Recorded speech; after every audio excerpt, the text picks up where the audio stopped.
আকাশের ওই গ্রহ তারা সবাই বলে একসাথে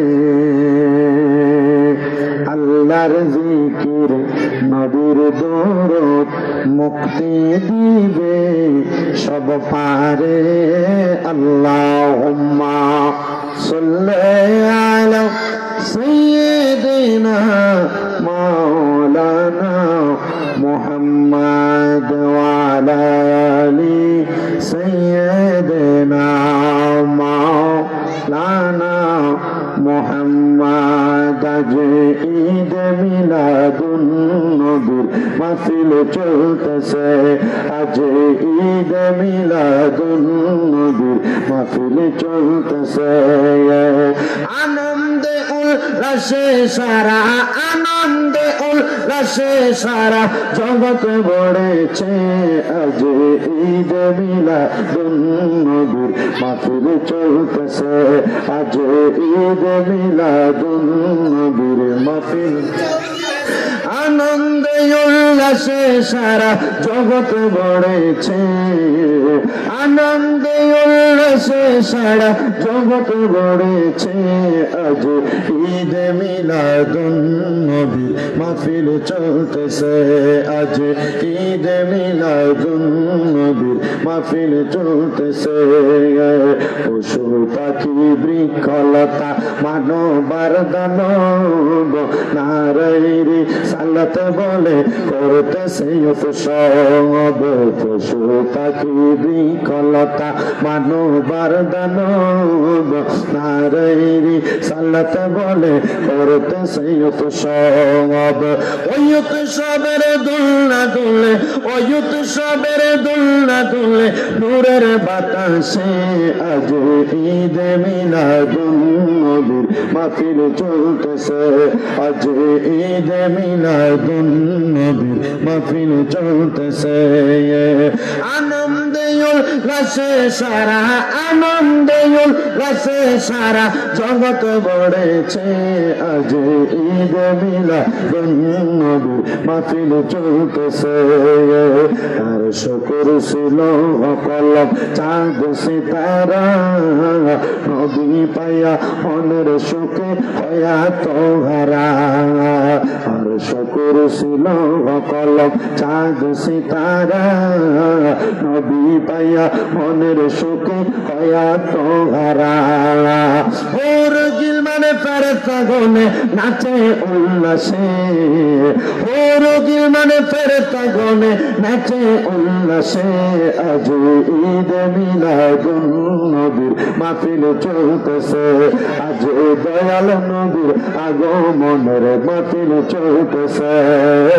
আল্লাহুম্মা সাল্লি আলা সাইয়্যিদিনা মাওলানা মুহাম্মদ ওয়া আলা আলি সাইয়্যিদিনা মাওলানা মুহাম্মদ। লা ইলাহা লা যিকর লা ইলাহা ইল্লাল্লাহ, লা ইলাহা ইল্লাল্লাহ, লা ইলাহা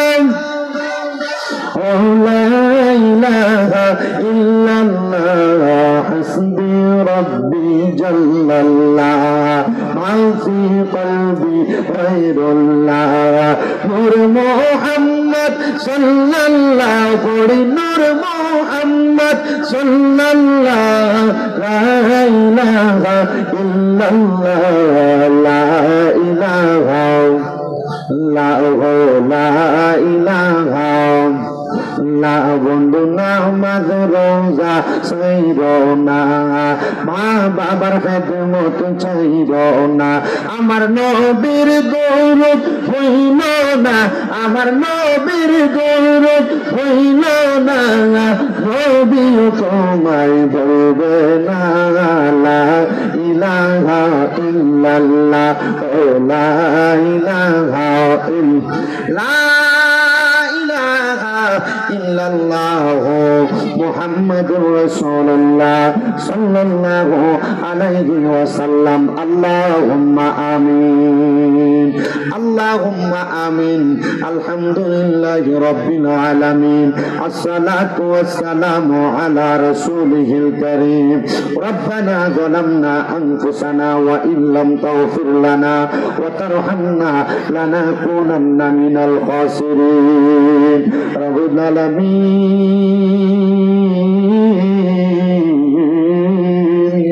ও দয়াল আল্লাহ, একটু রহমতের নজর করে তাকে দেখেন গো আল্লাহ।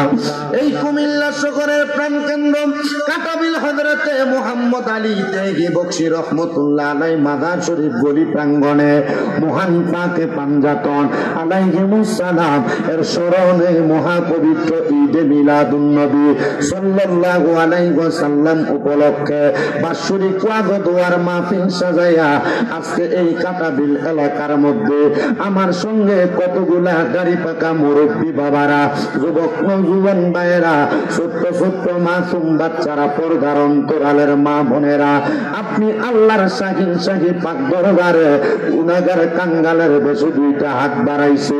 আল্লাহ, যার হাত তোমার দরবারে মায়া লাগে, পছন্দ হয়, ওই হাতের উসিলায় আমাদের প্রত্যেকের জীবনের গুনাহ মাফ কইরা বেগুনাহ মাসুম বান্দা বানায়া দাও। মাবুদ ও দয়াল আল্লাহ, জানি না আজকের মুনাজাতের মধ্যে কে জানি ঘাট বাড়াইছে, কার জন্য জানি আজকের মুনাজাত জীবনের শেষ মুনাজাত করে হাত বাড়াইছে। ওই আমার আল্লাহ, আমরার মুনাজাত তুমি কবুল করছনি। রে আমার এই কাটাবিল হযরত পাড়া মুরাদপুর এবং আশেপাশে এলাকার মা বোনেরা গো, মারা গো, মাইকের আওয়াজ তোমাদের কানে যায়নি গো মা, মুনাজাত হইতেছে গো মা, আমার আল্লাহর দরবারে আমিন আমিন করে দুইটা হাত বাড়ায়া দাও। আমাদের বিশ্বাস আছে গো মা, আমার আল্লাহ একটা হাতও খালি ফিরে দিবে না। মারা গো, তোমরা তো এই এলাকার নাইরি না গো মা, একদিন আসছিলা লাল রঙের বেনারসি শাড়ি তৈরা, আর একদিন চলে যাইবা সাদা মার্কিন কাপড় পরিয়া।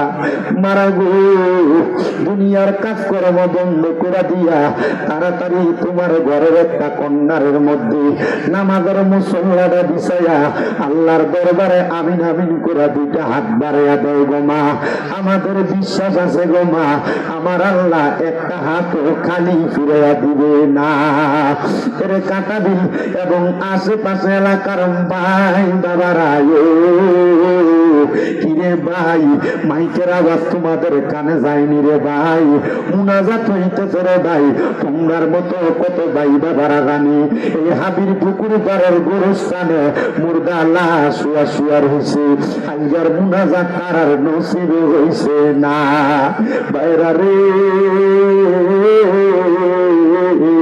তোমরার মতো কত ভাই বাবারা মা বোনেরা জানি কুমিল্লা মেডিকেল হসপিটালে রোগী হইয়া বিছানার মধ্যে শুয়া রয়েছে।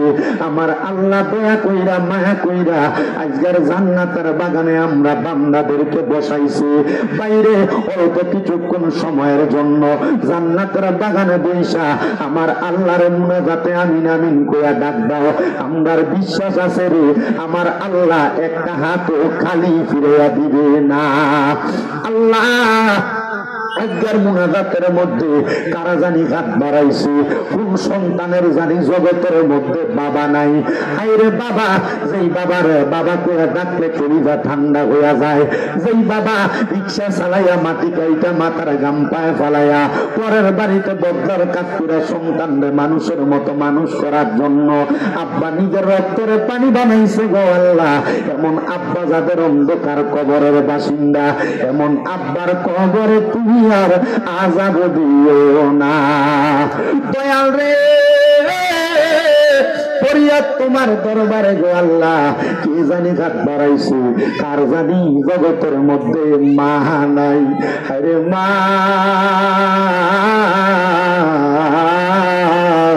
যে মা মারে মা কইয়া ডাক দিয়া চেহারার দিকে তাকাইলে আমার আল্লাহ আমল নামার মধ্যে একটা কবুল হজর সওয়াব দান করে দেয়।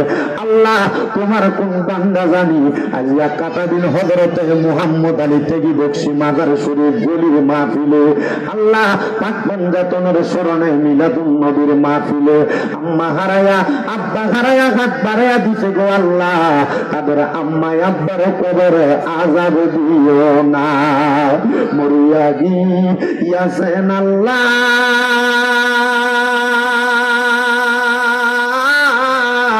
ওই আল্লাহ যারার মা বাপ মাফ করিয়া দেন না গো আল্লাহ কবরের আযাব আকাশে তো চন্দ্র সূর্য ওই আল্লাহ উঠে বারে বার কবর দেশে যারার গো মা বাপ ফিরিল না আর আম্মা আছে যারার কবরে আল্লাহ আম্মা আব্বা আছে যারার কবরে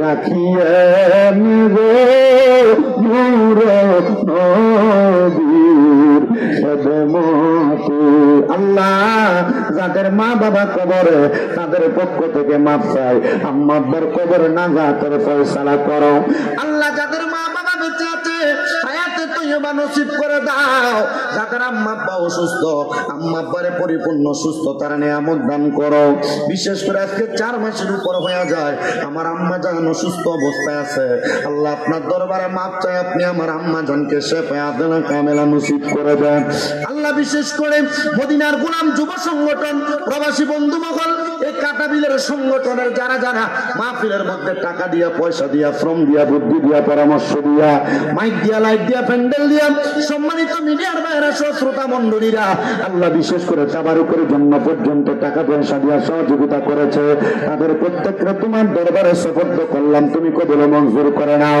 অনেক প্রবাসী ভাইরা বিদেশ থেকে দোয়া চাই আল্লাহ আমার প্রত্যেক প্রবাসীদের কামাই রুজির মধ্যে বরকত দান করে দাও প্রবাসীরা বিপদে থাকলে বিপদ থেকে উদ্ধার করে দাও প্রবাসীদের ঈমানে আমলে জিন্দেগি নসিব করে দাও অনেক প্রবাসীদের আকামা নাই আকামার ব্যবস্থা করে দাও রব্বুল আলামিন পর্দার অন্তরালে আমার অনেক বলা শোনা মা বোনেরা হাত বাড়াইছে আমার মা বন্ধুরা দোয়াগুলো তোমার দরবারে কবুল মঞ্জুর করে নাও ও আল্লাহ ফরিয়াদ তোমার দরবারে সমস্ত পৃথিবীর মাযলুম মুসলমান বিশেষ করে ফিলিস্তিনের মুসলমানদেরকে তুমি হেফাজত করো জালেমের জুলুম থেকে তাদেরকে হেফাজত করো আল্লাহ মরণ দিবা দুঃখ নয় তবে বেঈমান বানিয়ে মরণ দিও না মরণের আগে বারবার মক্কা মদিনা তাওয়াফ জিয়ারত নসিব করায়া আমাদের প্রত্যেকের পীর মুর্শিদের জবানের সঙ্গে জবান মিলায়া পড়ায় দিয়েন লা ইলাহা ইল্লাল্লাহু মুহাম্মাদুর রাসূলুল্লাহ সাল্লাল্লাহু আলাইহি ওয়াসাল্লাম একটা জবান বন্ধ রাখবেন না জবানটা ছেড়ে দিয়ে উচ্চ কণ্ঠে জোরে পড়েন আলহামদুলিল্লাহ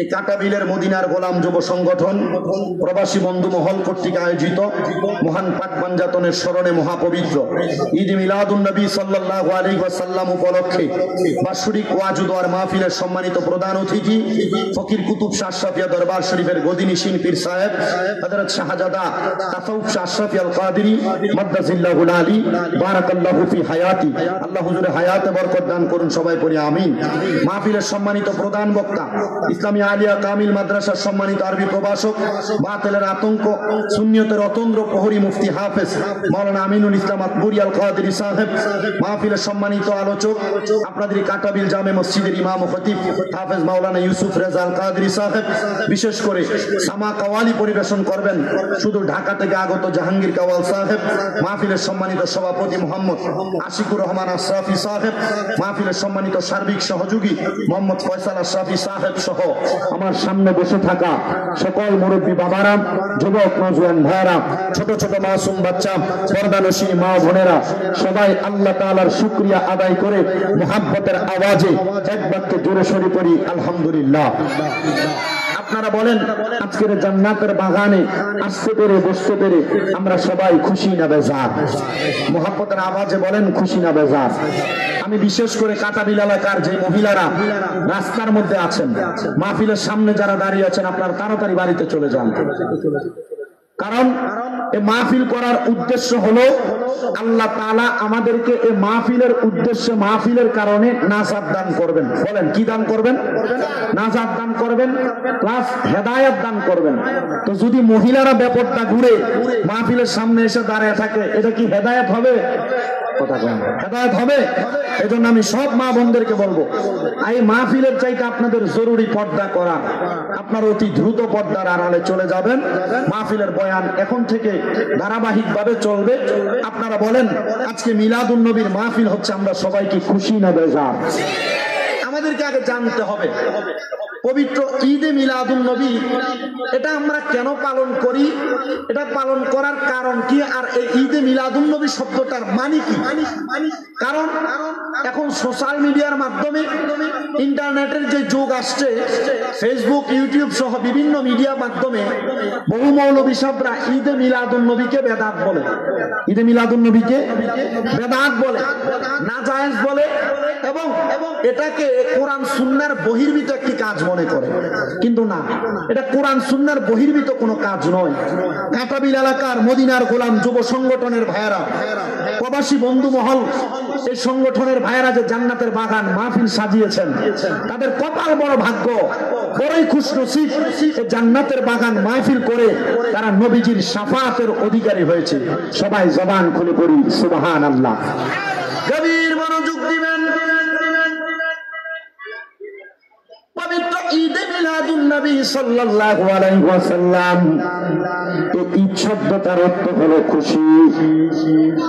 আমরা স্বাভাবিকভাবে দুনিয়াতে সন্তান জন্মগ্রহণ করলে আমরা খুশি হয়ে যাই। কোন মানুষ যদি নতুন কোন চাকরি পায় খুশি হয়ে যায়। আর আমার আল্লাহ তাআলা আসমান জমিন চন্দ্র সূর্য গ্রহ নক্ষত্র যা কিছু বানাইলেন, আল্লাহ তাআলা এই সকল কিছু যে নবীর ওসিলাতে বানাইলেন, ওই নবীর আগমনে আমরা সবাই খুশি। এজন্য মিলাদুন নবী শব্দটা হলো মুরাক্কাব যৌগিক শব্দ। এই মিলাদুন নবী শব্দের অর্থ হলো নবীর জন্ম, আর ঈদ শব্দের অর্থ হলো খুশি। ঈদে মিলাদুন নবী মানে হলো নবীর জন্মের খুশি। নবীর জন্মে যারা বেজার এরা মুনাফিক, নবীর জন্মে যারা বেজার এরা মুশরিক, নবীর জন্মে যারা বেজার এরা কখনো মুসলমান হতে পারে না। কারণ যে নবীর উম্মত দাবি করে সে অবশ্যই নবীর জন্মে খুশি হবে। কোন সন্তান জন্ম নেওয়ার পর ওই সন্তান যদি তার বাপকে অস্বীকার করে, তাহলে সন্তানের পরিচয় হয় হারামজাদা। আর আল্লাহর নবীর উম্মত আমরা দাবি করি, কিন্তু ওই নবীর মিলাদ মানে মিলাদুন নবী আমরা মানি না, তাহলে আমাদের পরিচয় কিন্তু উম্মত যেই নবীর ওই নবীর হবে না। এজন্য আমাদের সবাইকে মনে রাখতে হবে, নবীর মিলাদুন নবীর মাধ্যমে আল্লাহ তাআলা আমাদেরকে দুনিয়ার জমিনের মধ্যে বড় মর্যাদাবান, বড় রহমত আমাদেরকে আল্লাহ তাআলা দান করেছেন। আল্লাহ কোরআনে বলেন, বিসমিল্লাহির রহমানির রহিম, ওয়া মা আরসালনাকা ইল্লা রাহমাতাল লিল আলামিন। জবান খুলে জোরে জোরে পড়েন আল্লাহু আকবার। আল্লাহ বলে, বান্দা আমি আল্লাহ তোমাদের কাছে পাঠাই নাই, ইরসাল করি নাই, তবে হ্যাঁ ইল্লা রাহমাতাল লিল আলামিন, আমি আল্লাহ তোমাদের কাছে আমার হাবিবে কিবরিয়া নবীকে রাহমাতাল লিল আলামিন বলে পাঠাইলাম। ও আল্লাহ রাহমাতাল লিল আলামিন বলে পাঠাইলেন, কিন্তু আমরা যে মিলাদুন নবীর জুলুস করি, মিলাদুন নবীর মাহফিল করি, আমাদেরকে মানুষ ভণ্ড বলে, বেদাতি বলে। আল্লাহ কারণটা কি বলবেন নাকি? আল্লাহ জানে আপনার বান্দা, যদিও দুনিয়ার মানুষ তোমারে মন্দ বলবে, দুনিয়ার মানুষ তোমারে খারাপ বলবে, আমি আল্লাহ কোরআনুল কারীমের মধ্যে ঘোষণা করে দিলাম, কুল বিফাদলিল্লাহি ওয়া বিরহমাতিহি ফাবিযালিকা ফালইফরাহু হুয়া খায়রুম মিম্মা ইয়াজমাউন। আল্লাহ বলে, বান্দা আমি আমার বন্ধুর মাধ্যমে জানিয়ে দিচ্ছি, ও বন্ধু আপনি তাদেরকে বলে দেন তারা যখন আমি আল্লাহর পক্ষ থেকে ফজল পায়, আমি আল্লাহর পক্ষ থেকে রহমত পায়, তারা যেন খুশি উদযাপন করে। এই খুশি উদযাপন কোনো সাধারণ খুশি নয়, এই খুশি উদযাপন হলো তারা যা আমল নামা জমা করে রাখে তার চাইতে আরো বড় উত্তম। আমার মুসলমান ইমানদাররা কেমন উত্তম খুশি আপনারা উদযাপন করবেন। আল্লাহ কুরআনুল কারীমে আবার বলেন قد جاءكم من الله نور وكتاب مبين। আল্লাহ বলে নিশ্চয়ই এই মাত্র তোমাদের নিকট আসিয়াছে আমি আল্লাহর পক্ষ থেকে একটা নূর। ও আল্লাহ, ওই নূরটা কি? তাফসীরে জালালাইন শরীফের মধ্যে আল্লামা জালালউদ্দিন সুয়ুতী রাহমাতুল্লাহ আলাইহি, আল্লামা জালালউদ্দিন মুহল্লি রাহমাতুল্লাহ আলাইহি বলেন ইয়ানে নূরুম বামানা মুহাম্মাদুর রাসূলুল্লাহ সাল্লাল্লাহু আলাইহি ওয়াসাল্লাম। জোরে সরে বলেন সুবহানাল্লাহ। ওরে আমার নবী নূরের নবী, আরে দেখলাম না তার প্রেমের ছবি। আমার নবী নূরের নবী, আরে দেখলাম না তার নূরের ছবি। দেখলে ছবি পাগল হবি, দেখলে ছবি পাগল হবি, থাকতে ঘরে পারবি না, মদিনা বানাইল দিবানা। বলেন মদিনা বানাইল দিবানা। আমার মন হইয়াছে দিবানা, প্রাণ হইয়াছে দিবানা, মদিনা বানাইল দিবানা। ওরে পারে রবিউল আউয়াল আসলেন নবী সর, আরে তাই তো আমরা গাইব নবীর শান। সুন্নি মুসলমান গাইব আমরা কামলিওয়ালার শান। বলেন গাইব আমরা জিন্দা নবীর শান। সুন্নি মুসলমান গাইব আমরা কামলিওয়ালার শান। আরে নূর নবীজির তিনটি সূরত, শুনো হে নবীজির উম্মত, প্রমাণ করে হাদিস আর কোরআন। ওরে একজন শুরুতে হাকিকি, দুই নম্বরে মালায়েকি, তিন নম্বরে মানবের উদ্ধারণ। নবীর আসে কানে গাইব আমরা কামলিওয়ালার শান। বলেন গাইব আমরা মদিনাওয়ালার শান। সুন্নি মুসলমান গাইব আমরা মুসলমান ইমানদার। আল্লাহ বলে এই মাত্র আমার পক্ষ থেকে তোমাদের কাছে আসিয়াছে নূর। ও আল্লাহ, আপনার পক্ষ থেকে কেমন নূর আগমন করলো। এবার আমার আল্লাহ তাআলা জানিয়ে দেয় বান্দা কেমন নূর। যদি তোমরা শুনতে চাও তাহলে নবীর আম্মা জান হযরতে আমিনার কাছে প্রশ্ন করো। মা আমিনা বলে যখন আমার গর্ভ থেকে, আমার রেহম থেকে রাহমাতুল লিল আলামিন সিরাজুম মুনির নবী মুহাম্মদ মুস্তাফা আহমদ মুস্তাফা সাল্লাল্লাহু আলাইহি ওয়াসাল্লাম নবী আমার আগমন করে, আমি আমিনা তাকায় দেখলাম গো, আমি আমিনার ঘর থেকে সুদূর শাম দেশের বড় বড় রাজপ্রাসাদ গুলা দেখা যায়। ও মা আমিনা, আপনার চোখের মধ্যে কি এত পাওয়ার? আপনার চোখের মধ্যে কি এত পাওয়ার, এত জ্যোতি? মা আমিনা বলে এটা আমার পাওয়ার না, আমার আল্লাহ তাআলা নবী মুহাম্মদুর রাসূলুল্লাহর চেহারা মুবারকের নূরের তাজাল্লিতে আমি আমিনার চোখ দিয়া শাম দেশের রাজপ্রাসাদ গুলা দেখাইছে। জোরে সুরে পড়ি সুবহানাল্লাহ। এই পাইলাম আমার নবীর নূরের দুইটা প্রমাণ। এক নাম্বার আল্লাহ কোরআনে বলেন, দুই নাম্বার নবীর নিজের মা বলে।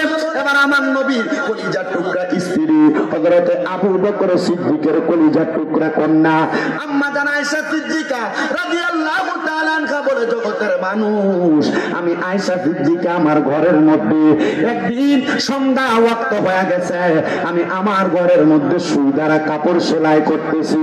এমন টাইমে গো আমার নবীজি রাহমাতুল লিল আলামিন নবীজি আমার হুজরাতে আগমন করার আগে আমি আয়েশা সিদ্দিকা হাতের সুইটা মাটির মধ্যে পড়ে গেছে। অন্ধকার থাকার কারণে আমি আমার সুইটা খুঁজে পাইতেছিলাম না। এমন টাইমে আকায়ে নামদার তাজ তাজদারে মদিনা হুজুর পুর নূর মুহাম্মদুর রাসূলুল্লাহ সাল্লাল্লাহু আলাইহি ওয়াসাল্লাম নবী আমার হুজরাতে আমার ঘরে আগমন করলো। আমি তাকে দেখলাম নবীজি যখন আমার ঘরে প্রবেশ কইরা নবীজির জবান মুবারকে আমি আয়েশাকে সালাম প্রদান করলেন। আমি আয়েশা নবীজির দাঁত মুবারকের নূরের আলোতে ওই হারানো সুইটা খুঁজে পেয়েছি। চিন্তা করে দেখেন নবীজির দাঁত মুবারকের নূরের আলোতে মা আয়েশা সিদ্দিকা হারানো সুই খুঁজে পায়, কিন্তু বাতিল ফেরকারা আমার নবীর নূর মানতে তাদের বড় কষ্ট হয়। বলে হুজুর কেমনে নূর মানবে না? আমার আল্লাহ তাআলাই তো নবীর নূর বলেছে, কিন্তু বান্দারা নবীর নূর মানতে বড় কষ্ট হয়। যুব সমাজ বড় সতর্ক থাকতে হবে। আমাদেরকে বাতিল ফেরকারা পাকড়াও করতেছে, বলতেছে আল্লাহ তো কোরআনে বলেছেন কুল ইন্নামা আনা বাশারুম মিসলুকুম ইউহা ইলাইয়া। আল্লাহ তো বলেছেন নবী আপনি তাদেরকে বলে দেন আপনি তাদের মতই একজন মানুষ। তাহলে আপনাকে কেন দুনিয়ার মানুষ নূর বলতেছে? মনে রাখতে হবে কোরআনুল কারীমের প্রত্যেকটা আয়াত কোনো না কোনো কারণে নাযিল হয়েছে। কোরআনের প্রত্যেকটা আয়াত কোনো না কোনো কারণে নাযিল হয়েছে। কোরআনের প্রত্যেকটা আয়াত কোনো না কোনো কারণে নাযিল হয়েছে। ইয়া রাসূলুল্লাহ, তাহলে আপনাকে যে আমার আল্লাহ তাআলা আমাদের মতো সাধারণ মানুষ বলল এই আয়াত কেন নাযিল হয়েছে? এই আয়াত নাযিল হওয়ার কারণ হলো কাফেররা তাকে দেখলেন আল্লাহর হাবিব সাল্লাল্লাহু আলাইহি ওয়াসাল্লাম নবী যখন ইসলামের দাওয়াত দেয় তখন নবীজির কাছে কাফেররা দলে দলে আইসা ইহুদিরা মুসলমান হয়ে যায়। আর আবু জাহেলের মাথা বড় খারাপ হয়ে গেছে। দেখছনি মুহাম্মদ কেমন ইসলামের দাওয়াত দেয়, ওনার ইসলামের দাওয়াত পায়া আমাদের ইহুদি ধর্ম ত্যাগ করে মানুষ মুসলমান হয়ে যায়। বড় সুন্দর কথা। মুহাম্মদকে মানুষের কাছে কালার করা লাগবে। দেখবেন আমাদের সমাজে কোনো মানুষ যদি কোনো ভালো ভালো কাজ করে, সমাজে এমন অনেক ঠুঙ্গা স্যাঙ্গা আছে যারা ভালো কাজ করি না মানুষকে ফ্যাশন দিয়ে টান দিয়ে ধরে রাখে। আপনারা বলেন এমন শয়তান মার্কা মানুষ সমাজের মধ্যে আছে না নাই? আল্লাহ কোরআনে তাদেরকে বলে উতুল্লিম বাদা যালিকা যালিম। আল্লাহ তাদেরকে কয় তারা হলো জালিম, তারা বদমাশ, তারা খারাপ মানুষ। আল্লাহ তাদের পরিচয় আপনি কেন দিলেন? বলে তারা সমাজের ভালো কাজগুলো দেখতে পারবে না, সমাজে উন্নয়নমূলক কোনো কাজ দেখতে পারবে না, তারা সমাজে কোরআন সুন্নাহর দাওয়াত তারা দেখতে পারবে না। এটার কারণ আর অন্য কোনো কিছু না। যদি সমাজের মানুষ কোরআন সুন্নাহ মোতাবেক চলাফেরা করে, তারা সুদের ব্যবসা করতে পারবে না, ঘুষের ব্যবসা করতে পারবে না, তারা হারাম কোনো কর্মকাণ্ড পরিচালনা করতে পারবে না, নেশাগ্রস্ত বিক্রি করতে পারবে না। এই জন্য আপনারা বলেন সমাজকে সুন্দর এবং পরিধেয় করার জন্য আমাদের সবাইকে কোরআন সুন্নাহ মোতাবেক সমাজ পরিচালনা করার দরকার আছে না নাই? এই বাজে লোকগুলা সমাজ নষ্ট করে দেয়। এই জন্য আমি আপনাদের সবাইকে বলবো হারামখোর যারা, সুদখোর যারা, ঘুষখোর যারা, পরের হক মেরে মেয়ে খায় যারা, নেশাদ্রব্য বিক্রি করে যারা খায় যারা, আপনারা তাদের থেকে বেঁচে থাকার চেষ্টা করবেন। মনে রাখবেন এদের সঙ্গে কোনো বন্ধুত্ব করবেন না। আপনি মনে রাখবেন যার সাথে আপনার দুনিয়াতে বন্ধুত্ব থাকবে আল্লাহ তাআলা হাসরের ময়দানে আপনাকে তার সঙ্গে দাঁড় করিয়ে দিবে। এই জন্য যারা যুবক ভাই আছেন, মুরব্বী বাবা আছেন, পর্দার অন্তরালের মা বোনেরা আছেন, আপনারা সবসময় বন্ধুত্ব করবেন এমন একজন ব্যক্তিত্বের সাথে যার সাথে বন্ধুত্ব করলে আপনার কবর সুন্দর হবে, হাসর সুন্দর হবে, মিজান ফুলসেরাত সুন্দর হবে। এবার আপনারা বলেন আমরা আমাদের জীবন কবর হাসর মিজান সুন্দর করার জন্য ভালো ভালো মানুষের সাথে চলার দরকার আছে না নাই? আপনারা আস্তে কথা বলতেছেন, বলেন না দরকার আছে না নাই? সমাজের মধ্যে এমন কীট পতঙ্গ গুলা সমাজ নষ্ট করতেছে, মনে হয় কাঁটাবিল এলাকায় নাই। কথা কয় না কেন? কাঁটাবিল এলাকায় আছে না নাই? এমন প্রত্যেক এলাকার মধ্যে কীট পতঙ্গের দ্বারা সমাজ নষ্ট হয়ে যাচ্ছে। আমাদের সবাইকে সতর্ক থাকা লাগবে। তো নবী যখন ইসলামের দাওয়াত দেয়, নবীর পেছনে শত্রু যিনি লাগছে, নবীজির আপন চাচা যার নাম আবু জাহেল, ওই আবু জাহেলের নাম আবু জাহেল ছিল না, আবু জাহেলের নাম ছিল আবুল হেকাম। আবুল হেকাম মানে হলো শিক্ষিত জ্ঞানী ব্যক্তি, কিন্তু আমার আল্লাহ তাআলা ওই আবু জাহেলের নাম আবুল হেকাম থেকে আবু জাহেল বানাইছে মূর্খের পিতা। কারণটা কি? কারণ আবু জাহেল আমার নবীরে চিনে নাই, কিন্তু কাফের মুশরিক বেঈমানরা আমার নবীকে দেখে দেখে ঈমান আনছে। জোরে বলেন সুবহানাল্লাহ। ওই আবু জাহেল বলেন মুহাম্মদকে একটু বেয়াদবি করা লাগবে, চলে গেছে মক্কা নগরী নগরীর সবচাইতে বড় জাদুগির যার নাম মালিক বিন হাবিব। মালিক বিন হাবিবের কাছে যায় বলতেছো, গো মালিক বিন হাবিব, তোমার কাছে আমার একটা আবদার। মুহাম্মদ তো আমাদের বাপ দাদার ধর্মকে দুলিশাত করে দিচ্ছে, তুমি একটু মুহাম্মদকে মানুষের কাছে একটু খারাপ ভাবে প্রচার করো না। মালিক বিন হাবিব কয়, এ আবু জাহাল, তুমি যে আমাকে বলতেছো মুহাম্মদকে মানুষের কাছে খারাপ ভাবে উপস্থাপন করার জন্য, আমার একটা সত্য আছে। বলে, কেমন সত্য? আমার ঘরে একটা মেয়ে আছে যে অন্ধ, চোখে দেখে না। এ আবু জাহাল, আমি যদি মুহাম্মদকে মানুষের কাছে কালার করে দিতে পারি, তাহলে তুমি বলো আমার কন্যাটার চোখটা চিকিৎসা করে তুমি ভালো করে দিতে পারবা কিনা? আবু জাহেল কয়, না, তোমার যদি 10টা কন্যা থাকতো, আমি এই কাজের বিনিময়ে তোমার কন্যাদেরকে ভালো করার চিকিৎসার খরচ দিতাম।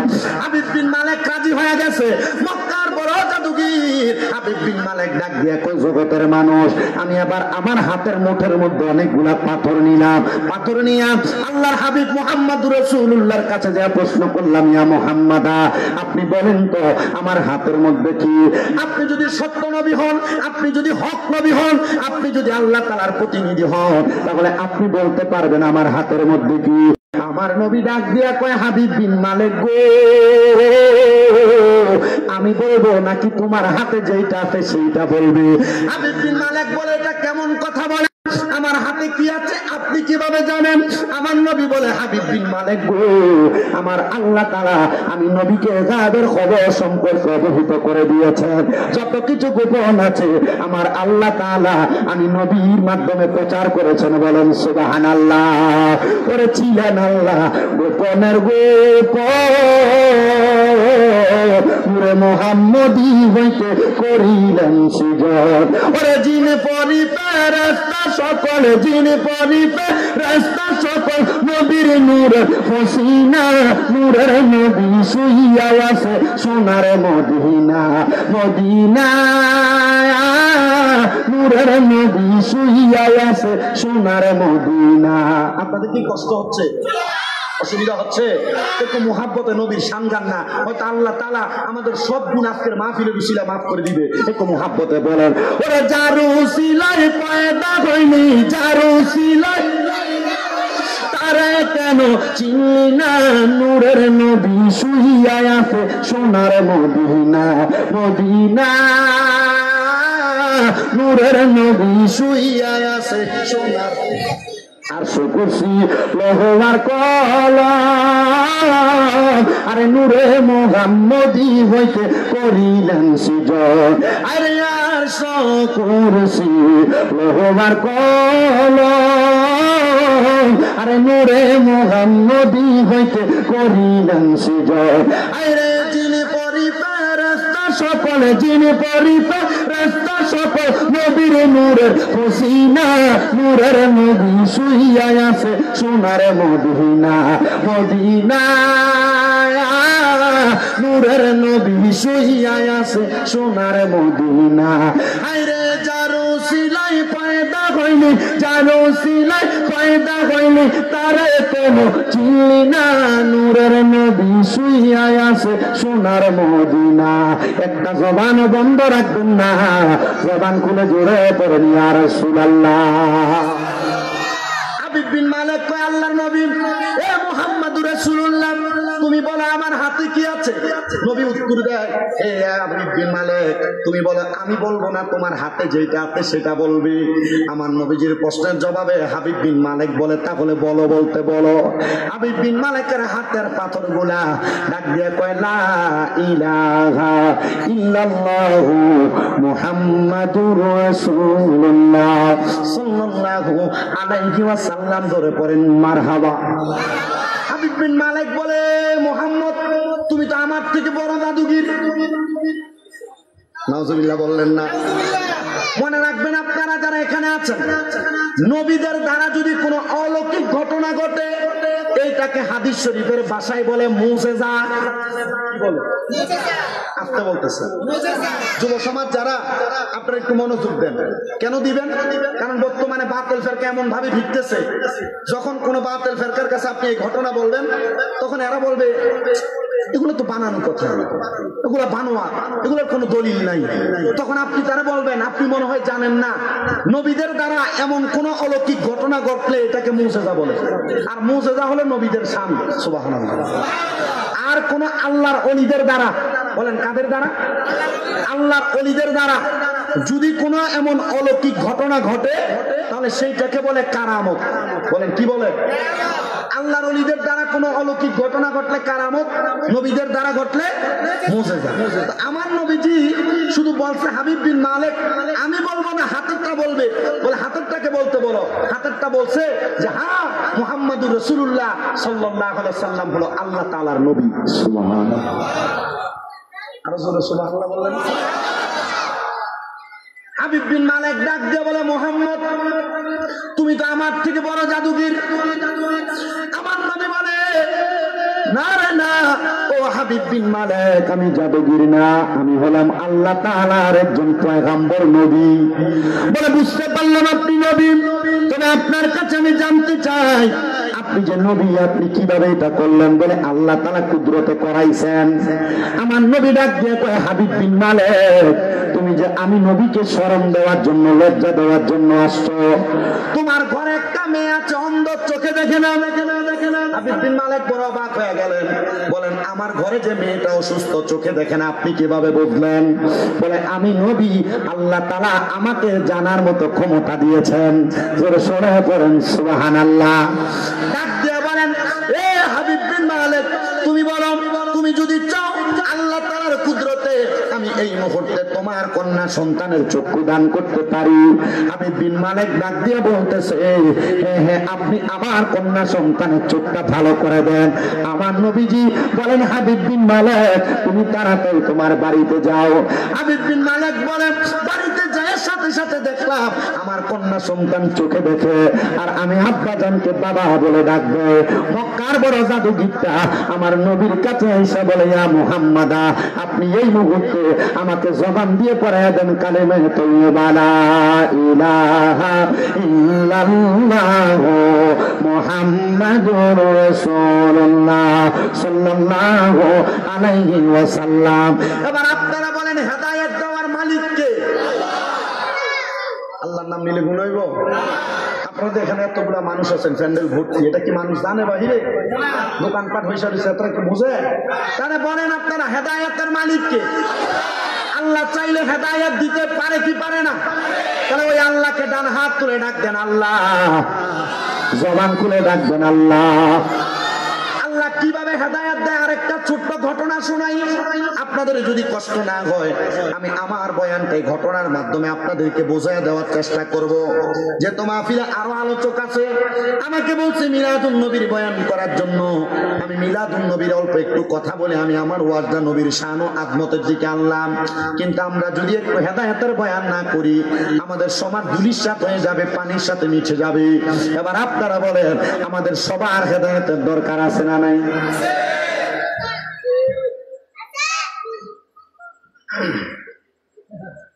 একটু মনোযোগ দিবেন, আল্লাহ কিভাবে হেদায়েত দেয়।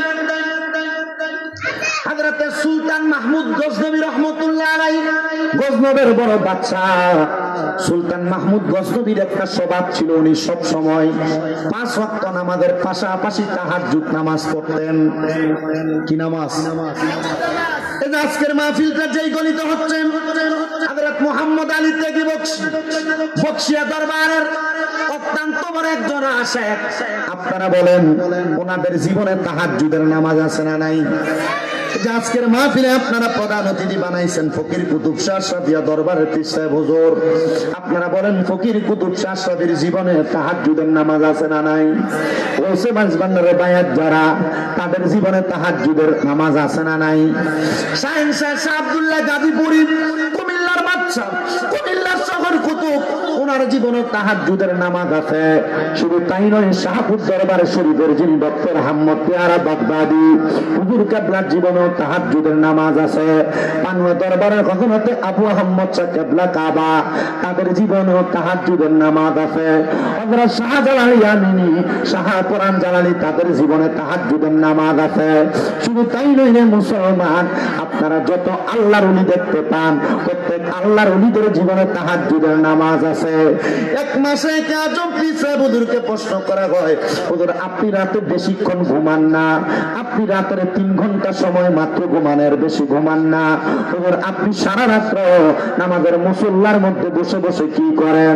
হুজুর বলে অন্য কোনো কাজ নয়, আমার কাছে যে মানুষ হাতে হাত থেকে বায়াত গ্রহণ করে, আমি আমার মুরিদদের পক্ষ থেকে রাত্রেবেলা নামাজের মুসল্লার মধ্যে বৈশা বৈশা আমার মুরিদদের হিসাবটা আমার আল্লাহর কাছে পরোয়ানা করি। ধরে বলেন সুবহানাল্লাহ।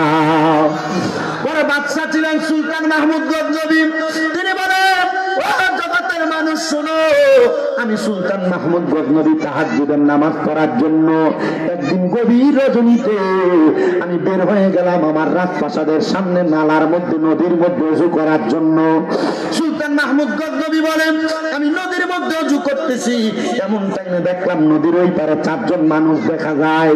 ওই 4 জন মানুষকে দেখা আমি সুলতান মাহমুদ গজনবী মনে মনে চিন্তা করতে লাগলাম, দেখে আমি মনে এতদিন করতাম, আমি মনে হয় একা একা তাহাজ্জুদের নামাজ পড়ি, আর কেউ করে না। আর আমি তাকে দেখলাম আমার রাজ্যের ভিতরে 4 জন ব্যক্তি তাহাজ্জুদের নামাজ পড়ে।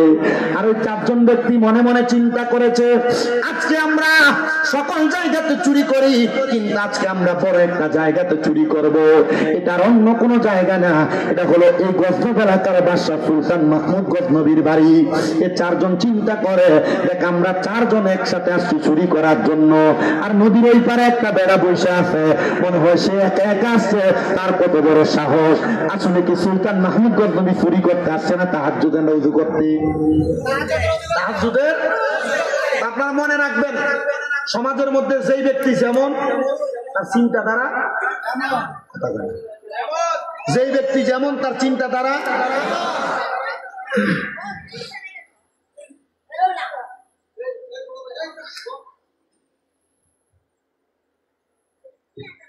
সুলতান মাহমুদ গজনবী বলেন, আমি বসে রইলাম, ওযু করতেছি, এমন টাইমে ওই 4 জন আমার সামনে আগমন করলাম। ওই 4 জন মনে মনে চিন্তা করলো আর একসাথে কথা বললো, যেহেতু আমরা চুরি করতে আসছি, সেও একা একা আসছে, চলো আমরা একসাথে হয়ে যাই, আমরা একসাথে বাদশা সুলতান মাহমুদ গজনবীর বাড়িতে চুরি করব। 4 জন আইসা সুলতান মাহমুদ গজনবীরে ডাক দিয়ে, তুমি ভাই তোমার কত বড় সাহস, তুমি একা একা চুরি করতে এত রাত্রে বের হইছো? বাদশা কই, বের হইলাম তাহাজ্জুদ নামাজ পড়তে, আর আমার আমি নাকি চুরি করতে আসছি। আচ্ছা তাদেরকে একটু বাজাইয়া দেখি তারা কেন আসছে। বাদশা ডাক দিয়ে বলেন, আমি এনে একা আসছি, তোমরা 4 জন একসাথে চুরি করতে আসছো নাকি? বলে হ্যাঁ। বলে কোথায় চুরি করবা? বলে এই যে রাজপ্রাসাদ দেখা যায়, এটা সুলতান মাহমুদ গজনবীর বাড়ি, আমরা এই বাড়িতে চুরি করব। বাদশা ডাক দিয়া কয়, তোমরা কোনোদিন বাদশারে দেখছনি? কয় না। কয় ঠিক আছে, চলো আমরা একসাথে চুরি করব, তবে তোমরা আমার একটা প্রশ্নের জবাব দেওয়া লাগবে। এই যে রাজপ্রাসাদের মধ্যে তোমরা চুরি করবা, তোমরা তো 1 জন না, তোমরা 4 জন, তো 4 জন মিলা এই চুরির মালগুলা কেমনে ভাগাভাগি করবা? 4 জনের এমন কি ক্ষমতা আছে যে ক্ষমতার মাধ্যমে তোমরা সমান ভাগ নিয়ে যাও? চুরি করলে তো 1 জন চুরি করবে, 3 জন পাহারা দিবে, সমান ভাগ পাবে না। ওই 4 জনের মধ্য থেকে একজন ডাক দিয়ে বলে, আমার একটা ক্ষমতা, আমি যদি কোনোর বাড়ির সামনে দিয়া যাই, আর কুকুর যখন ঘেউ ঘেউ করে, কুকুর ঘেউ ঘেউ কইরা তার মালিককে যেটা বুঝাইতে চায় আমি সেটা বুঝি। একজনের ক্ষমতা। কুকুর যদি ঘেউ ঘেউ করে, রাত্রবেলা এলাকা দিয়ে হাঁটার সময় দেখবেন কুকুর ঘেউ ঘেউ করে, এটার কারণ কি? কুকুর তার মালিককে সজাগ করে দেয়। কুকুর বান্দার মতো নাফরমান না, আমরা নাফরমান। আমরা কি? আমাদের মাঝে শুকরিয়া নাই, কিন্তু কুকুর এমন এক প্রাণী, কুকুর যদি 1 ফোঁটা পানিও পান করে, কুকুর তার ঘেউ ঘেউ শব্দ দ্বারা আল্লাহ শুকরিয়া আদায় করে। মারহাবা নাই, আর জোরে নাই মারহাবা। বাদশা সুলতান মাহমুদ গজনবী বলেন, এ দুনিয়ার মানুষ, আমি তাদেরকে জিজ্ঞাসা করলাম, তোমাদের এমন কি ক্ষমতা যে ক্ষমতা দিয়ে তোমরা চুরি করো? একজন বললেন, আমার ক্ষমতা হলো আমি কুকুর যা বলে আমি বুঝতে পারি। আরেকজনকে প্রশ্ন করলাম তোমার ক্ষমতা কি? বলে আমি যখন কোন বাড়ির মধ্যে প্রবেশ করার জন্য তালা খোলা লাগে আমি আমার চোখের ইশারা দিয়ে ওই তালাটা খুলে ফেলতে পারি। আরেকজনকে বললাম তোমার ক্ষমতা কি? উনি বলেন আমার ক্ষমতা হলো আমি যেই ঘরে চুরি করতে যাই আমি নাকের ঘ্রাণ শুইঙ্গা বলতে পারি কোন জায়গায় কি আছে। আরেকজনকে প্রশ্ন করলাম তোমার ক্ষমতা কি? তিনি আমাকে ডাক দিয়ে বলেন আমার ক্ষমতা হলো আমি যখন রাত্রবেলা কোনো মানুষকে দেখি আমি দিন হইলে সেই মানুষকে দেখলে চিনতে পারি। বলে ভালো কথা, তোমাদের এই ক্ষমতাগুলো বড় ভালো। তোমরা যদি তোমাদের সাথে আমাকে চুরি করতে নিয়ে যাও তাহলে তোমরা বলো তোমরা আমাকে সমান ভাগ দিবে কিনা। ওই চারজন প্রশ্ন করে হে ভাই আপনাকে যে সমান ভাগ দিব আপনার এমন কি ক্ষমতা আছে? উনি বলেন আমি যদি ডান দিকে তাকাই তাহলে ফাঁসির আসামি বাইচা যায়, আর বাম দিকে তাকাইলে শত রকমের অন্যায় থাকলে অন্যায় মাফ হয়ে যায়। বলে আমাদের তো তোমাকেই দরকার, কারণ আমরা বাদশার বাড়িতে চুরি করতে যাব। যদি বাদশা আমাদেরকে কারাদণ্ড দেয় তুমি বাম দিকে তাকাইলে আমাদের কারাদণ্ড মাফ হয়ে যাবে, আর যদি ডান দিকে তাকাও বাদশা আমাদেরকে ফাঁসি দিলে ফাঁসির আসামি মাফ হয়ে যাব। চলো আমরা একসাথে বাদশার বাড়িতে চুরি করতে যাই। গজনবের বাদশার বাড়িতে চুরি করতে প্রবেশ করেছেন এবং এই বাদশার বাড়িতে প্রবেশ কইরাম পুরা বাড়ির মা সামান গুলো একসাথে কইরা একটা পুটলি একটা গাঁতির মধ্যে পুরাইছে। আর এমন টাইমে চারদিকে আজান হয়ে গেছে, আসসালাতু খায়রুম মিনান নাওম। চারদিকে যখন আজান হয়ে গেছে সুলতান মাহমুদ গজনবী তো তাদের সাথেই ছিলেন। উনি বলেন আমি আমার ওই রাজপ্রাসাদের চারদিকে আমি বন্ধ করে ফেললাম। আমি চিন্তা করলাম তাহাজ্জুদ নামাজ চোরের কারণে পড়তে পারি নাই, কিন্তু ফজরের নামাজ তো মিস করা যাবে না, এটা ফরজ নামাজ। এবার সুলতান মাহমুদ গজনবী তাদেরকে একটা ঘরের মধ্যে তালা মাইরা উনি একা একা ফজরের নামাজ আদায় করলেন। হযরত সুলতান মাহমুদ গজনবী বলেন এবার সকালবেলা পুরা গজনব এলাকার মানুষগুলাকে ডাক দিলাম, এ মানুষ তোমরা কি জানতে চাও আমার গজনব এলাকার মধ্যে চারজন ডাকাত চারজন চোর আসছে, যারা আমি বাদশাহ সুলতান মাহমুদ গজনবীর বাড়িতে চুরি করতে প্রবেশ করেছি। আসো আজকে আমরা পুরো সমাজের সামনে তাকে আমরা লজ্জিত করব। বাংলাদেশে কত চোর চুরি করে, বাংলাদেশে কত মাদক ব্যবসায়ীরা মাদকের ব্যবসা করে, বাংলাদেশে কত জায়গার মধ্যে আল্লাহর কোরআন অবমাননা করে, বাংলাদেশের কত জায়গার মধ্যে রাসূলকে নিয়ে কটূক্তি করে। যদি বাংলাদেশের সরকার এই কটূক্তি করনেওয়ালাদেরকে বাইতুল মুকাররম মসজিদের সামনে নিয়ে একবারে ফাঁসি দিয়ে দিত হাজার জনতার সামনে, তাহলে আর কোনো মানুষ বাংলাদেশে কোরআন অবমাননা করত না, আর কোনো মানুষ বাংলাদেশে রাসূল অবমাননা করত না, আর কোনো মানুষ বাংলাদেশে চুরি চামারি করত না, আর কোনো মানুষ বাংলাদেশে নেশাদ্রব্য পান করত না, ধর্ষণ করত না। কিন্তু বাংলাদেশে ইসলামী আইন কায়েম নাই বিদায় বাংলাদেশের জমিনের মধ্যে চুরি বেড়ে যাচ্ছে, অহরহ জিনা ব্যভিচার বেড়ে যাচ্ছে। বাংলাদেশের সমাজের মধ্যে এমন খারাপ বাজে বাজে কাজ, কোরআন অবমাননা রাসূল অবমাননা চলতেছে। এবার আপনারা বলেন ও কুমিল্লা শহরের কাটাবিলের মানুষ, আমরা বাংলার সংসদের মধ্যে এমন একটা আইন চাই, অন্য কোনো আইন না। যদি কোনো মানুষ বাজে কাজ করে মন্দ কাজ করে আমরা প্রকাশ্যে তাদের শাস্তি কামনা করি, এটা আমরা চাই কি চাই না? আপনারা বলেন চাই কি চাই না? এই যে খুন খারাপি গুলো হচ্ছে এগুলো হওয়ার অন্য কোনো কারণ না, এগুলো হওয়ার অন্য কোনো কারণ না। আপনি তাকে দেখেন কোন মানুষকে হত্যা করা হচ্ছে মাদকের ব্যবসার কারণে, কোন মানুষকে মারা হচ্ছে সুদের টাকা ঘুষের টাকার কারণে, কোন মানুষকে মারা হচ্ছে চাঁদাবাজির কারণে। আর বাংলার সমাজের মধ্যে বাংলার রাষ্ট্র ধর্মের মধ্যে বাংলার সংসদের মধ্যে যদি কোরআন সুন্নাহ মোতাবেক আইন পরিচালনা হতো তাহলে মানুষগুলাকে ফাঁসি দিয়া তাদেরকে সমাজের মানুষের কাছে পরিচিত করা দিলে তাহলে আর কোনোদিন মানুষ এমন সন্ত্রাস রাহাদানি করতো না। আল্লাহ তাআলা আমাদের সবাইকে এমন সন্ত্রাস রাহাদানি থেকে হেফাজত করেন, জোরে জোরে করেন আমিন। সুলতান মাহমুদ গজনবী বলে জগতের মানুষ আসো আসো আমরা চারজন চোরের বিচার করব। এবার গজনব এলাকার সব মানুষ সুলতান মাহমুদ গজনবীর সামনে, আর ওই চার চোরারে আইনা কাঠগড়ার মধ্যে দাঁড় করানো হয়েছে। সুলতান মাহমুদ গজনবী রাজ সিংহাসনের মধ্যে মধ্যে বসে বিচার করবে, কিন্তু কাঠগড়ার মধ্যে দাঁড়ায় 4 চোরার ভিতরে 3 চোরা কান্দে, আর একটা চোরা দাঁড়ায় দাঁড়ায় মুস্কি মুস্কি হাসে। সবাই বড় অবাক হয়ে গেল। মানুষ, 4 জন চোর, তোমরা যে চুরি করেছো বাদশার বাড়িতে তোমাদের ফাঁসি হইতে পারে, কিন্তু তোমাদের মধ্যে 3 জন তোমরা কান্না করো, আর একজন কেমন জানি বেহায়া নির্লজ্জের মতো হাসতেছে। তোমার হাসার কারণটা তুমি বলবানি, কেন হাসো, কারণটা কি? সে কয়, আমার একটা উপাধি আছে, আমার একটা ক্ষমতা আছে, আমি রাত্রেবেলা যারে দেখি দিন হইলে আমি তারে চিনতে পাই। এই যে রাজপ্রাসাদের রাজ সিংহাসনের মধ্যে বসে আছে সুলতান মাহমুদ গজনবী গো, আপনি না গতকালকে আমাদের সাথে একসাথে রাজপ্রাসাদে চুরি করতে আসতেন, আপনি কেমনে আমাদেরকে চুরির দায় দিয়ে আপনি আমাদেরকে ফাঁসিয়ে দিলেন? উনি বলেন, আমি তোমাদেরকে পরীক্ষা করেছি, আল্লাহর বান্দারা, এখন তোমরা আমাকে আমার সব মানুষের কাছে লজ্জিত করে দিলা। ঠিক আছে, যাও, তোমরা যেমন চোর আমিও তোমাদের মতো এমন চোর, তবে তোমরা আমাকে বলো না তোমরা কেন চুরি করার জন্য আসছো?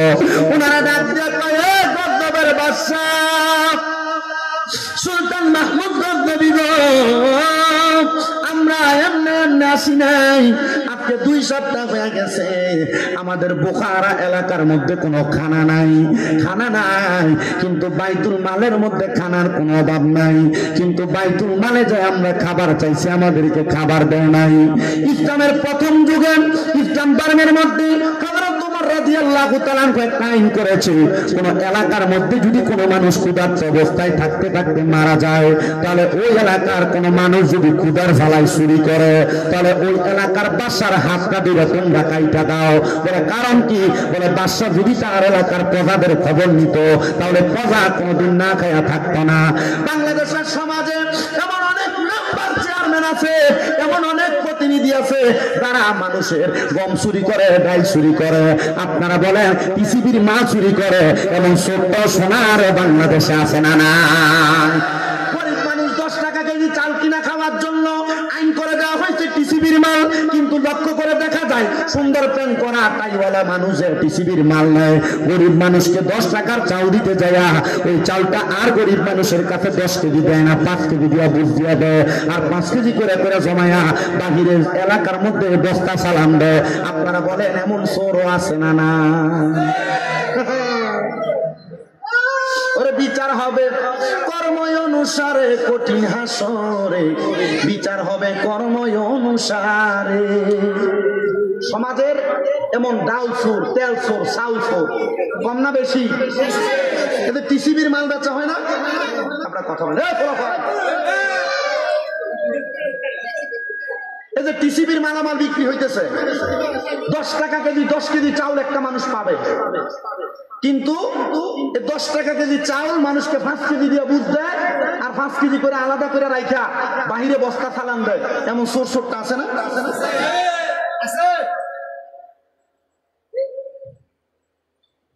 আপনাদের কি কষ্ট হইতেছে?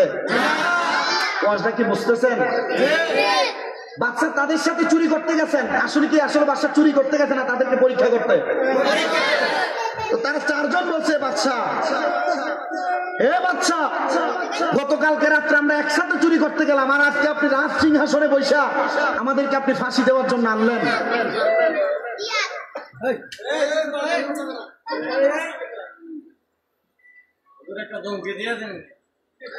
বাদশা সুলতান মাহমুদ গজনবী তিনি বলেন, আমি আবার তাদের কাছে বলতে লাগলাম, এবার তোমরা বলো কিভাবে তোমরা মুক্তি চাও? তারা ডাক দিয়ে বলেন, অন্য কোনো ভাবে আমরা মুক্তি চাই না। এ বাদশা, আপনি বলেছেন ডান দিকে তাকাইলে ফাঁসির আসামি মাফ হয়ে যায়, আপনি আমাদেরকে মাফ করেন। বাদশা বলে, যাও, আমি তোমাদেরকে মাফ করে দিলাম। তারা মাফ পেয়ে গেছে। ও বাদশা, আপনি তো আমাদেরকে মাফ করে দিলেন, আজকে রাত্রে আমরা চুরি করতে পারি নাই, আমরা যেই দিন চুরি করতে পারি ওই দিন আমরা খাবার আহার করতে পারি, কিন্তু আজকে যে আমরা চুরি করতে পারি নাই, তাহলে আপনি বলেন আমরা কি আহার করব, কি খাবো? বাদশা বলে, শোনো, তোমরা আর বোকারাতে ফিরে যাওয়া লাগবে না, আমি তোমাদেরকে আমার রাজপ্রাসাদের মধ্যে চাকরি দিলাম। কিসের চাকরি দিলেন? বাদশা বলে, তোমরা চারজন আমার রাজপ্রাসাদের প্রত্যেকটা রুম দৈনিক 2 বার করে পরিষ্কার করবা। কিসের চাকরি? রুম পরিষ্কার করা, রাজপ্রাসাদ পরিষ্কার করা। তারা ডাক দিয়া বলেন, বাদশা আপনার প্রস্তাবে আমরা রাজি, কিন্তু আপনি আমাদেরকে যে বেতনটা দিবেন এই বেতনটাকে শুধু আমাদেরকে দিবেন নাকি আমাদের পরিবারও আমরা চালাইতে পারবো? বলে, হে আমার দরবারের বর্তমান চাকরিজীবীরা, আমি বলে দিলাম তোমাদেরকে আমি এমন একটা অর্থ দিব যে অর্থের কারণে তোমরাও চলতে পারবা, তোমাদের পরিবারও চলতে পারবে। বলে, মেনে নিলাম আপনার কথা। এবার ওই চারজন ব্যক্তি চোর মানুষ ছিল, এখন কিন্তু রাজপ্রাসাদের কর্মচারী। চারজন পুরা রাজপ্রাসাদটাকে তাদের কাঁধ হাত দ্বারা তারা ধৌত করে পরিষ্কার করে। 7 দিন হয়ে গেছে। হযরত সুলতান মাহমুদ গজনবী বলেন, আমি আবার তাহাজ্জুদ নামাজ পড়তে দাঁড়াইলাম 7 দিনের মাথায়। আমি এই 7 দিন পর্যন্ত চোরদেরকে পাহারা দিয়েছি, তারা নিয়ে আবার কোনো চুরি করে, কিন্তু আমি দেখলাম তাদেরকে কাঁধ দেওয়ার পর তারা আর চুরি করে না। তা আমাদের সমাজের মধ্যে যেগুলা চুরি করে, যেগুলা চোট্টামি করে, বাদে কাজ করে, এদের হাতে কোনো কাজ নাই। এরা যদি কোনো কর্মের মধ্যে লিপ্ত থাকতো এরা আর চুরি করতো না। যেগুলা নেশা করে, এগুলা সঙ্গত সঙ্গ নষ্ট হয়ে নেশা করে। যদি এরা ভালো কোনো মানুষের সাথে ভালো কোনো চাকরি করতো এরা নেশা করতো না। এবার আপনারা বলেন, বাংলার সমাজের যত যুব সমাজ আছে, মুরব্বী সমাজ আছে, যদি তারা কর্মব্যস্ত পায় থাকে, তাহলে আল্লাহ তাআলা তাদেরকে খারাপ কাজ থেকে দূরে রাখার ক্ষমতা আল্লাহর আছে না নাই? জোরে বলেন, ক্ষমতা আছে না নাই? দুনিয়ার মুসলমান ইমানদারেরা, আবার সুলতান মাহমুদ গজনবী বলেন, আমি আবার 7 দিন পর্যন্ত এই চারজন চোরারে পাহারা দেওয়ার পর আমি আমার রাজপ্রাসাদের মধ্যে আবার তাহাজ্জুদ নামাজ পড়তে দাঁড়ায় গেলাম। আমি যখন তাহাজ্জুদের নামাজ পড়ি, এমন টাইমে তাহাজ্জুদ নামাজ পড়ে আমি কান্না করতে করতে আমার নামাজের মুসল্লার মধ্যে আমি ঘুমায় গেলাম। কে যেন আমার গায়েবী ভাবে একটা আওয়াজ দিয়ে বলতেছি, এগো গজনবের বাচ্চা, ও সুলতান মাহমুদ গজনবী, আপনি আপনার এত বড় রাজপ্রাসাদের মধ্যে বড় বড় 4 জন আল্লাহর ওলিদের চাকর বানিয়ে রাখছেন। এ বাদশা মনে রাখেন, এত বড় বড় 4 জন আল্লাহর ওলিদের যে আপনি চাকর বানিয়ে রাখছেন, এটার জন্য আপনি আল্লাহর কাছে জবাব দেওয়া লাগবে। বাদশা আমার আল্লাহর কাছে মোরাকাবা করে করে কান্দে আর ডাক দিয়ে কয়, আল্লাহ, আমি তো 4 জন এমন কোন ব্যক্তিকে যারা আল্লাহর বন্ধু, যারা আল্লাহর খাস বান্দা, যারা আল্লাহর ওলি, আমি তো তাদেরকে চাকর বানিয়ে রাখি নাই। বলেন না গো, আমি আল্লাহ তাআলার বান্দা কাদেরকে আমি চাকর বানিয়ে রাখছি? গায়েবী ভাবে আওয়াজ দেয়, গো সুলতান মাহমুদ গজনবী, 7 দিন আগে আপনি যাদেরকে চোর বলে সাব্যস্ত করেছে, এরা আপনার বাড়িতে চাকর হয়ে রাজপ্রাসাদকে পরিষ্কার করতেছে। আমার আল্লাহ তাআলার কাছে এরা এখন চোর না গো, চোর না, এরা আমার আল্লাহ তাআলার বন্ধু হয়ে গেছে।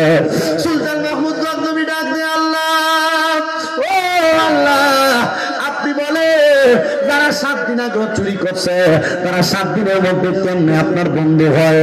আমার আল্লাহর পক্ষ থেকে জবাব আছে গো বাদশা সুলতান মাহমুদ গজনবী, শোনো ও বাদশা সুলতান মাহমুদ গজনবী, এই 4 জন ব্যক্তি দিনের বেলা সকালে একবার বিকালে একবার তোমার রাজপ্রাসাদটারে পরিষ্কার করত, আর বাকি যে অবসর সময় থাকতো তারা আমার আল্লাহর কাছে এমন ভাবে কান্নাকাটি করছে, আমার আল্লাহ তাআলা এদেরকে এখন চোর থেকে আল্লাহ তাআলার বন্ধু বানিয়ে দিছে। চিন্তা করে দেখো কাটাবিলার যুবক, চিন্তা করে দেখো কাটাবিল এলাকার মুরব্বী বাবারা, জীবনে আমরা কত অন্যায় করলাম, আমরা লুকে লুকে গুনাহ করছি, গোপনে গোপনে গুনাহ করছি। আমরার গুনার খবর আমরার মা জানে না, আমরার গুনার খবর আমরার বাপ জানে না। আমরার গুনার খবর যদি আমাদের এলাকার মানুষ আমাদের দেখতো, আমাদেরকে তারা এলাকা থেকে দূর দূর করে তাড়াইয়া দিত। আল্লাহ, আপনি যদি একজন চোর 4 জন চোরের 7 দিনের ইবাদতের কারণে আপনার বন্ধু বানাইতে পারেন, আল্লাহ আপনার কাছে আমরা জানতে চাই, আমরা যদি আপনার কাছে নামাজ পড়া পড়া কান্দি, আমরার গোপনের গুনাহটি আপনি মাফ করবেন নি? আল্লাহ, আমরা প্রকাশের গুনাহগুলো আপনি মাফ করবেন নি? আমরার জাহিরি বাতিনি গুনাহগুলো আমরা মাফ করবেন নি? এই কাটাবিলের প্রবাসী বন্ধু মহলের যুবকেরা, মদিনার গোলাম যুব সংগঠনের যুবকেরা, তোমরা কপাল বড় ভালো রে।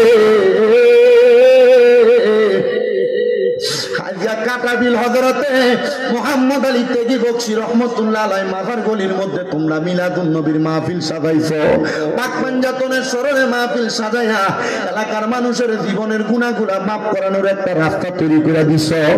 এ মুরব্বী বাবা, এ যুবক ভাই, এ পর্দার অন্তরালের আমার মা বোনেরা, আমরা জীবনে অনেক গুনাহ করছি, আমরার গুনার খবর তো কেউ জানে না। জবান যদি থাকে মহাব্বতে বলেন এই খবর জানে কি? আর একটু মহাব্বতের আওয়াজে বলেন নাকি? ওরে তুমি তো মালিকুল কাদির, আরে বানাও কত বাদশার ফকির, এসব তোমার কুদরতেরই দান।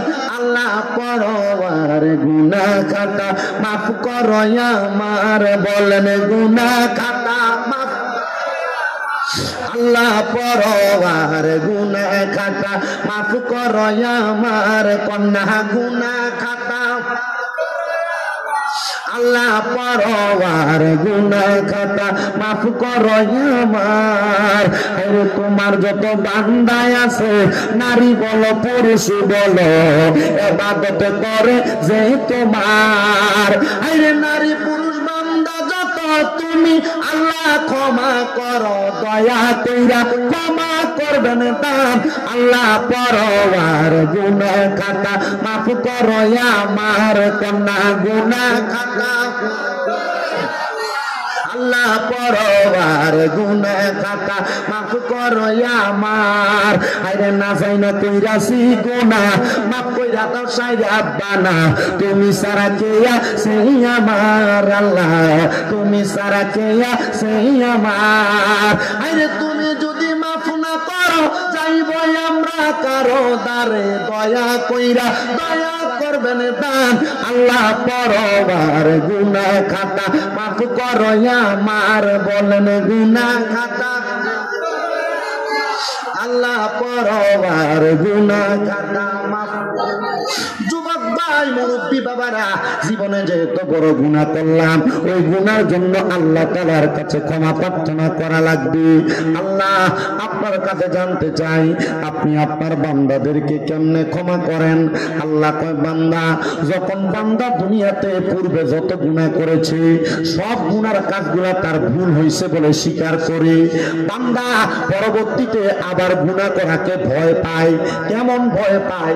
একটা মানুষকে আগুনে ঝাঁপ দিতে যেমন ভয় পায়, পরের বার আরেকটা গুনাহ করতে মানুষ যদি এমন ভয় পায়, আর আমি আল্লাহর কাছে ক্ষমা প্রার্থনা করে, আমি আল্লাহ পাক রব্বুল আলামিন তাদের জীবনের গুনাহগুলা মাফ করে দেই।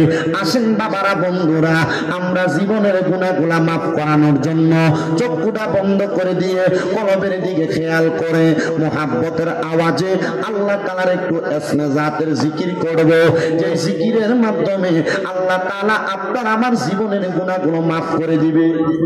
একটু মুহাব্বতের আওয়াজে আল্লাহ তাআলার ইসমে জাতের জিকির করেন। আল্লাহ আল্লাহ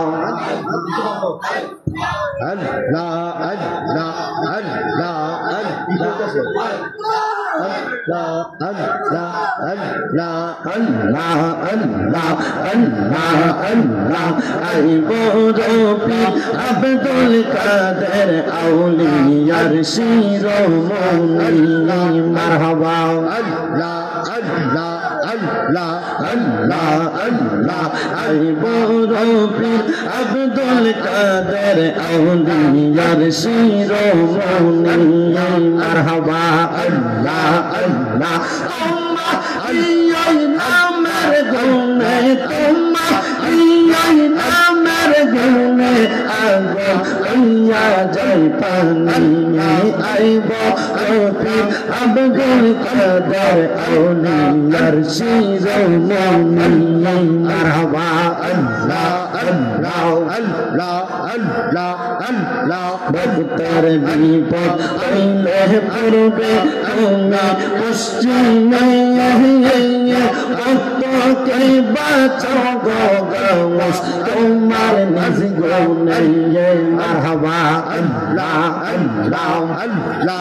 আউলিয়াদের সম্রাট তুমি, আউলিয়াদের আমার সম্রাট তুমি মহিউদ্দিন জিলানী আই বরফি আব্দুল কাদের আউলিয়ার শিরোমণি মারহাবা আল্লাহ আল্লাহ আল্লাহ মুর্শিদ মুর্শিদ রায়ামা তুমা সাইনা নয়নে মুহাম্মদ আলী মুর্শিদ নামে ঘুমা সাইনা নয়নে আমাদের বলিবা মুর্শিদ কে মনে মারহাবা আল্লাহ আল্লাহ দুসা বাবা আমটা নইয়া ঘুমা সাইনা নয়নে দুসা আশরাফি নামটা লইয়া ঘুমা সাইনা নয়নে আমাদের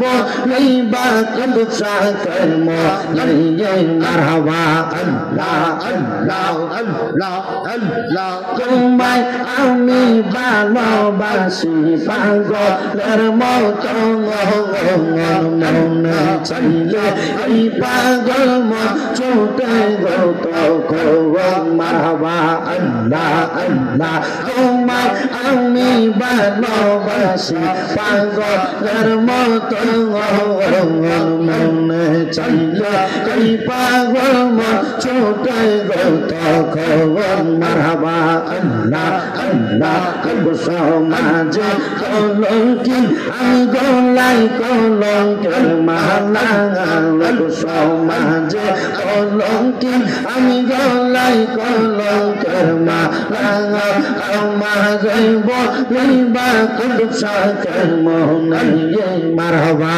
আল্লাহ আল্লাহ আল্লাহ আল্লাহ তোমায় আমি ভালোবাসি দিয়া কোন প্রাণ গো মুর্শিদ দিয়া কোন প্রাণ মনে চাইলে তোমার দিকে ছোটে আমার প্রাণ মারহাবা আল্লাহ আল্লাহ আল্লাহ তোমায় আমি ভালোবাসি দিয়া কোন প্রাণ মনে চাইলে তোমার দিকে ছোটে আমার প্রাণ মারহাবা আল্লাহ সমাজে কলঙ্কি আমার গলায় কলঙ্কের মালা সমাজে কলঙ্কি আমি গলায় কলঙ্কের মালা আমার বলিবা মুর্শিদ মারহাবা আল্লাহ আল্লাহ আল্লাহ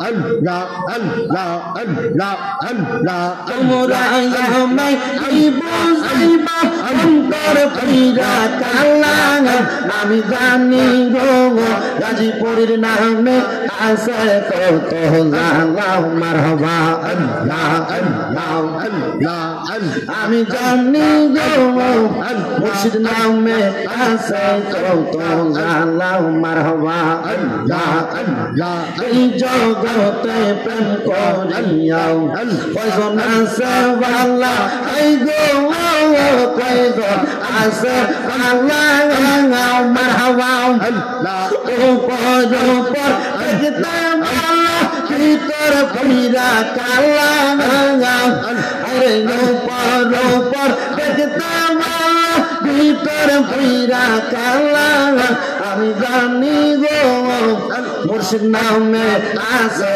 কত জালা মারহাবা আমি বুঝি গো দয়াল নামে আছে কত জালা মারহাবা আল্লাহ আল্লাহ মানকুলো মা সুবহানাল্লাহ গাইতা নামের মালা হাইরে গাইতা নামের মালা মারহাবা আল্লাহ মুর্শিদ প্রেমে চইলা পইরা অন্তর হইছে কালা আমি জানি গো দয়াল নামে আছে কত জালা মারহাবা আল্লাহ আল্লাহ আল্লাহ আল্লাহ আল্লাহ শাহপুরের বাগানে শাহপুরের বাগানে ফুটলো আজব ফুল সেই ফুল আমার প্রাণের মুর্শিদ বাগদাদি ফজল জঙ্গর সাইফুল আমরার প্রাণের বর্ষা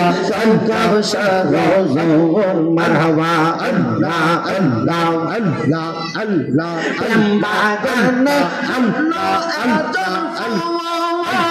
বাগদাদি বাবা নয়ন মনে কাউকার শাহ জঙ্গর মারহাবা আল্লাহ আল্লাহ আল্লাহ জিকিরেতে থাকে জয় মুশগল পাঞ্জাব কানের জিকিরেতে থাকে জয় মুশগল সাইফুল আমরার প্রাণের মুর্শিদ বাগদাদি জঙ্গর মারহাবা আল্লাহ আল্লাহ আল্লাহ আল্লাহ আল্লাহ আল্লাহ আল্লাহ আল্লাহ আল্লাহ আল্লাহ আল্লাহ আল্লাহ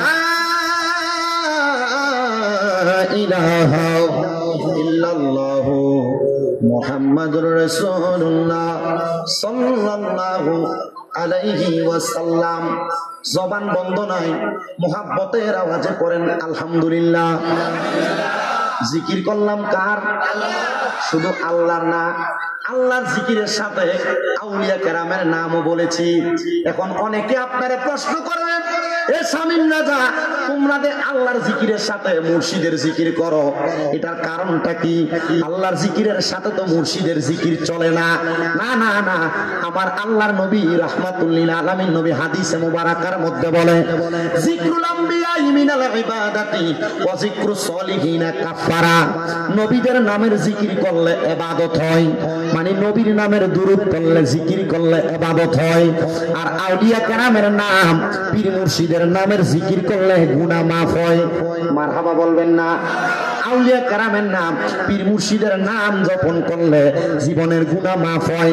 এজন্য আমরা যারা সুন্নি, আমরা যারা আহলে সুন্নাত ওয়াল জামাত, আমরা সবাই আমাদের জবান দিয়ে আল্লাহর জিকিরও করি, আমরা নবীর জিকিরও করি, আমরা আউলিয়া কেরামের জিকিরও করি। এবার আপনারা বলেন, আউলিয়া কেরামের জিকির আমাদের সবাইকে করার দরকার আছে না নাই? আমি আমার এলাকার মুরব্বি সমাজের কাছে বলবো, আপনাদের যাদের সন্তান সন্ততি আছে, আপনাদের যাদের নাতি নাতকুর আছে, আপনার পরিবারের মধ্যে ছোট ছোট বাচ্চা যারা আছে গো, আপনারা তাদেরকে আউলিয়া কেরামের দরবারে নিয়ে যাবেন।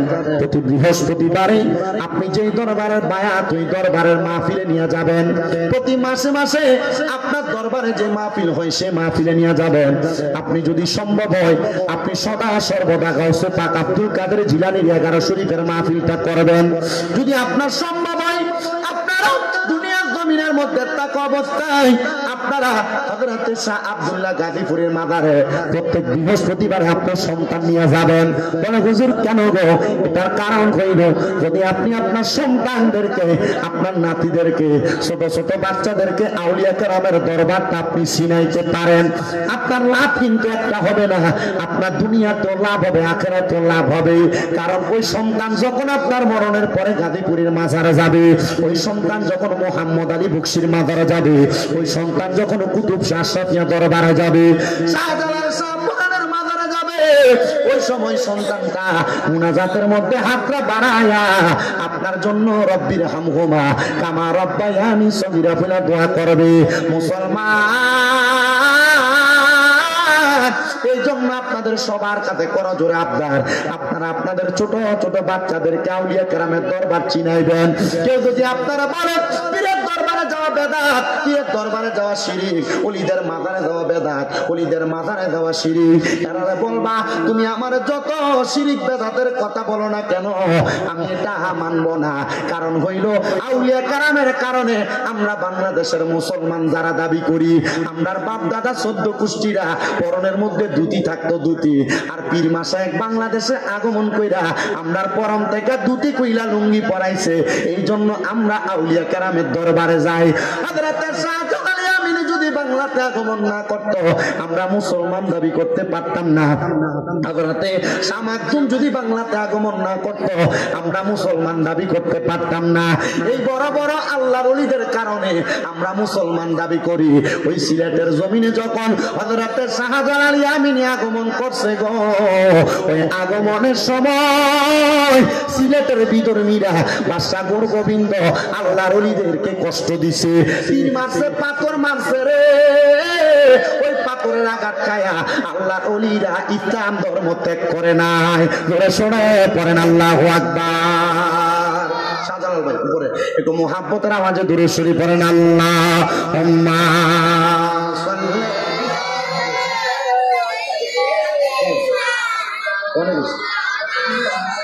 মুহাম্মাদ ওয়া আলা আলি সাইয়্যিদিনা।